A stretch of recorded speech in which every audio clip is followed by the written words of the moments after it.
ابراہیم علیہ السلام سے اور بھی بڑے بڑے کام لینے تھے۔ چنانچہ حضرت ابراہیم علیہ السلام کے لیے اللہ نے قرآن کریم میں یہ فرمایا کہ ہم نے آگ کو کہا یا نار کونی بردن و سلام علی ابراہیم، اے آگ تو ٹھنڈی اور سلامتی ہو جا ابراہیم علیہ السلام پر، کہ تو حضرت ابراہیم علیہ السلام کو کوئی غضب نہ پہنچا، ان کے ایک بال کو بھی نہ جلا، ان کو ذرا بھی خراش نہ پہنچا۔ چنانچہ حضرت ابراہیم علیہ السلام صحیح سلامتی کے ساتھ آگ سے باہر نکلتے ہیں۔ اور میرے بھائیوں، جب آپ نے دیکھا اپنی قوم سے مایوس ہو گئے اور کہنے لگے کہ جب قوم میری بات مانتی ہی نہیں تو میں یہاں رہ کر کیا کروں گا، انی ذاہب الی ربی سیہدین، انی مہاجر الی ربی، کہ میں یہاں سے نکل رہا ہوں، اپنے رب کی طرف جا رہا ہوں، اللہ کی ذات مجھے راستہ دکھلائے گا۔ میرے بھائیوں، یہ بات کہنے سننے میں بڑی آسان معلوم ہوتی ہے کہ آپ کی جہاں پیدائش ہوئی، آپ کا اپنا وطن ہو، آپ کے جاننے والے ہوں، آپ کا معزز خاندان ہو، آپ صرف ایک اللہ کے لیے چھوڑ کر وہاں سے چل دیں۔ میرے بھائیوں، لیکن اللہ تبارک و تعالیٰ نے حضرت ابراہیم علیہ السلام کے اندر وہ ایمان دیا تھا، ان کے اندر وہ یقین تھا کہ حضرت ابراہیم علیہ السلام یہ کہتے ہوئے رواں ہو گئے کہ جان دی بھی اسی کی تھی، حق تو یہ ہے کہ حق ادا نہ ہوا۔ میرے بھائیوں، سب سے پہلے حضرت ابراہیم علیہ السلام نے ایک اللہ کی دین کو بچانے کے لیے اپنے پورے وجود کو، اپنے آپ کو آگ میں دہکا دیا۔ میرے بھائیوں، پھر دیکھیے کہ حضرت ابراہیم علیہ السلام وہاں سے نکل جاتے ہیں اور دوسرے ملک میں پہنچتے ہیں، لیکن میرے بھائیوں، ابھی آپ کا امتحان کا دور تو شروع ہی ہوا تھا، ختم نہیں ہوا تھا، کہ آپ نے جاتے جاتے یہ دعا مانگی تھی، اے اللہ مجھے ایک نیک صالح اولاد عطا فرما تاکہ وہ میرے بڑھاپے کا سہارا بنے، اس مشن کو لے کر آگے بڑھ سکے جس کے لیے مجھے آپ نے بھیجا ہے۔ چنانچہ میرے بھائیوں، بڑھاپے کی عمر میں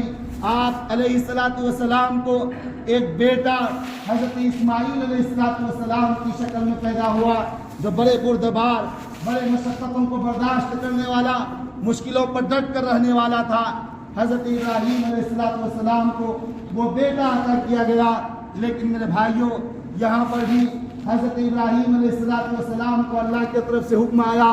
کہ آپ اپنی بیوی ہاجرہ اور اپنے بیٹے ننھے اسماعیل علیہ السلام کو اس بیاب و گیا وادی غیر ذی زرع میں چھوڑ کر آؤ، جہاں اس وقت صفا مروہ کی پہاڑی تھی۔ میرے بھائیوں، چنانچہ اللہ کے رسول صلی اللہ علیہ وسلم اپنی بیوی ہاجرہ اور اپنے ننھے بیٹے اسماعیل علیہ السلام کو لے کر اس مقام پر پہنچے، اور جب وہاں سے آنے لگے تو میرے بھائیوں، آپ کی بیوی ہاجرہ نے آپ کا دامن پکڑ کر پوچھا، اے ابراہیم علیہ السلام، اس بیاب و گیا وادی میں چھوڑ کر، جہاں دور دور تک لوگوں کا نام و نشان نہیں، جہاں چرند پرندوں کی آواز تک نہیں،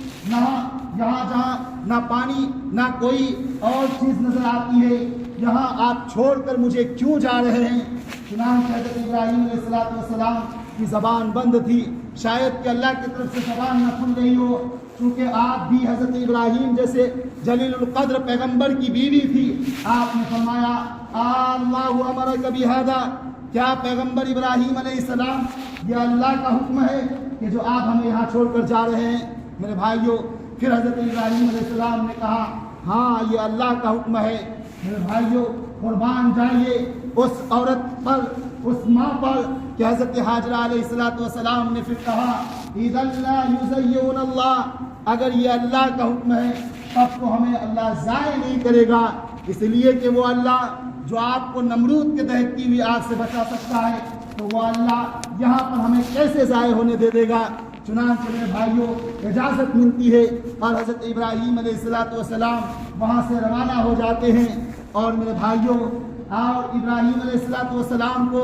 اور بھی اللہ نے ان کا ایک بڑا امتحان لینا تھا۔ چنانچہ حضرت ابراہیم علیہ السلام نے خواب میں دیکھا، ایک دن دیکھا، 2 دن دیکھا، 3 دن دیکھا کہ وہ اپنے بیٹے کو ذبح کر رہے ہیں۔ میرے بھائیوں، حضرت ابراہیم علیہ السلام سمجھ گئے کہ یہ خواب دراصل میں اللہ کا حکم ہے جس کو پورا کرنے کا حکم دیا جا رہا ہے۔ میرے بھائیوں، اب ذرا تصور کیجئے، ایک بوڑھا باپ کیسا رقت آمیز اور کیسی رقت انگیز جملے سے کہا ہوگا اپنے بیٹے سے۔ میرے بھائیوں، تاریخ بتاتی ہے اذ قال له ربه اسلم قال اسلمت لرب العالمین، جب بھی اللہ نے آپ کو کوئی حکم دیا، نہ آپ نے آگے دیکھا نہ پیچھے دیکھا، نہ تردد نہ پس و پیش کیا، فوراً اسلمت لرب العالمین، آپ اللہ کے اس حکم کے سامنے جھک گئے اور کہنے لگے اے اللہ میں آپ کے لیے مسلم ہو گیا۔ میرے بھائیوں، چنانچہ یہاں پر بھی اسی کا مظاہرہ کرتے ہوئے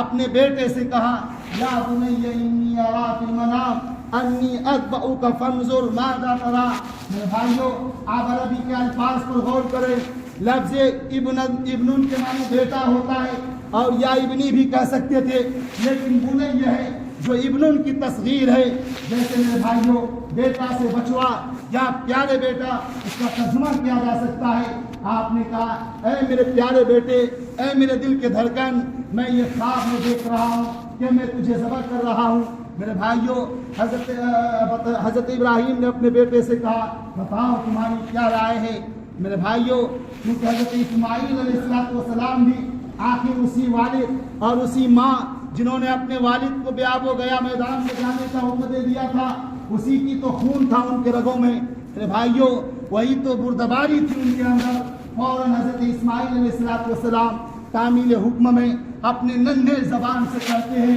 قال یا ابت افعل ما تؤمر ستجدنی انشاءاللہ من الصابرین۔ اے میرے ابو جان، اے میرے والد محترم، آپ کر گزریے اس کام کو جس کا اللہ نے آپ کو حکم دیا ہے، انشاءاللہ آپ مجھے صبر کرنے والوں میں سے پائیں گے۔ میرے بھائیوں، پھر تاریخ شاہد ہے کہ حضرت ابراہیم علیہ السلام ایک ضعیف اور رحم دل باپ اپنے گھٹنے کو اپنے بیٹے کے سینے پر صرف اس لیے رکھتے ہیں تاکہ چھری چلا کر اپنے اللہ کے حکم کی تعمیل کیا جائے۔ میرے بھائیوں، چنانچہ حضرت ابراہیم علیہ السلام ان کے گردن پر چھری چلانے لگے، لیکن اللہ تبارک و تعالیٰ کی طرف سے ندا آئی قد صدقت الرؤیا انا کذلک نجزی المحسنین۔ اے ابراہیم، تم نے اپنا خواب سچ کر دکھلایا، ہم تم سے راضی ہو گئے۔ چنانچہ اللہ یہ فرماتے ہیں وَفَدَيْنَاهُ بِذِبْحٍ عَظِيمٍ، اور ہم نے حضرت ابراہیم علیہ السلام کے لیے ایک بڑا سا فدیہ، ایک مینڈھا بھیجا تاکہ آپ اس مینڈھے کو ذبح کر کے اپنی اس قربانی کی تسکین کو پہنچا سکیں۔ چنانچہ آپ نے اس کو قربان کیا۔ میرے بھائیوں، آپ دیکھیے کہ حضرت ابراہیم علیہ السلام ایسا نہیں کہ یکایک آپ سے اپنے بیٹے کی قربانی کا مطالبہ کر لیا گیا تھا، بلکہ آپ کی پوری زندگی ابتلاء و آزمائش کی بھٹی میں تپائی گئی تھی۔ سب سے پہلے آپ کو نمرود کی آگ سے گزرنا پڑا، پھر اپنے بے معصوم اور بے آب و گیا وادی میں اپنے گھر والوں کو چھوڑنا پڑا، پھر میرے بھائیوں یہاں پر اپنے بیٹے کی قربانی دینی پڑی۔ میرے بھائیوں، یہ حضرت ابراہیم علیہ السلام کی زندگی تھی۔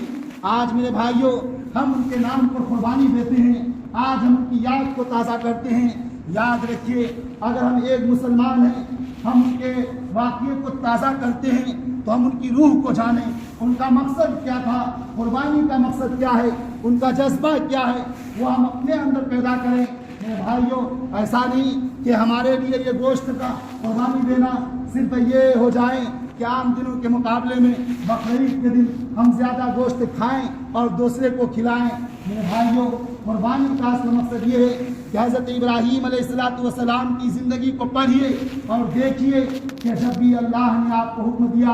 آپ نے بلا تامل بلا تردد آپ اس میدان میں کود پڑے اور اس حکم کو میرے بھائیوں اللہ تبارک و تعالیٰ کے لیے پورا کرنے کے لیے اپنے آپ کو پیش کر دیا۔ میرے بھائیوں، اس قربانی کے ذریعے ہمیں یہ سبق دیا جا رہا ہے کہ اے نوجوانوں، اے اسلام کے چہتوں، اے امت محمدیہ کے ماننے والوں، اگر تم یہ حضرت ابراہیم علیہ السلام کی سنت کو زندہ کرنا چاہتے ہو تو تمہیں بھی وہی جذبہ اپنے اندر پیدا کرنا ہوگا جو حضرت ابراہیم علیہ السلام نے پیدا کیا تھا۔ میرے بھائیوں، یاد رکھیے، قرآن کہتا ہے لن ینال اللہ لحومها الی آخری، کہ اللہ ہرگز